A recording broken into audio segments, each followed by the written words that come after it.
You know, new fans might have the misconception that you're a California rider, right? The real fans, the real New Yorkers know that you're a New Yorker. Just fell in love with New York, man. New York racing, and of course, especially Saratoga. I've had some wonderful, wonderful, wonderful memories and moments here. I plan to have a few more before it's all over. You never get in the way of a speed horse. You use it as a weapon. There's no better example of that than 30 years ago on Holy Bull when you won the Travers in '94. Yeah, it was a short field, but man, it was a good field. But it is Holy Bull, as game as a racehorse could be, coming down to the wire. Holy Bull wins! What a hero! He was just a tremendous horse. He was a machine, man, he really was.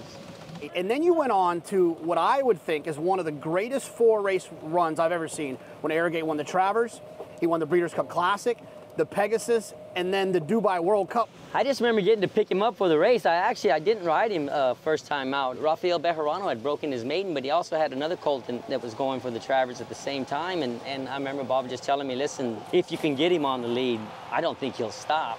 It is Arrogate and Mike Smith.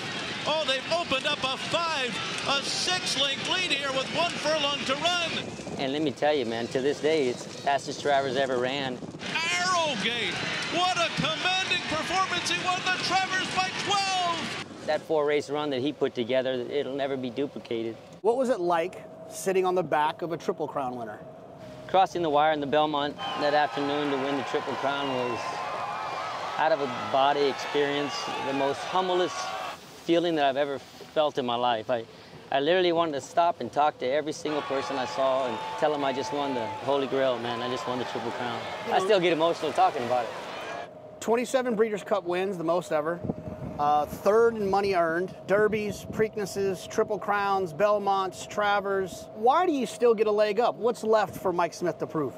I'm really enjoying myself right now at this place in my life. You know, look, I don't ride as many, but I've kept myself in really good shape. And this is like retirement for me. I mean, I really enjoy riding races, man, and riding a good horse. I mean, I just love horses. If I retire, what am I gonna do, man? I ain't gonna be a good commentator like you guys, man. I need to keep doing this as long as I can, and as long as I feel that I can compete at this level, I'm gonna continue to do it. Well, I can't let you go without talking about the big mare that got tattooed over here on my left elbow, Zenyatta, who I know that there's probably not too many that have meant more in your career. Talk a little bit about the great Zenyatta.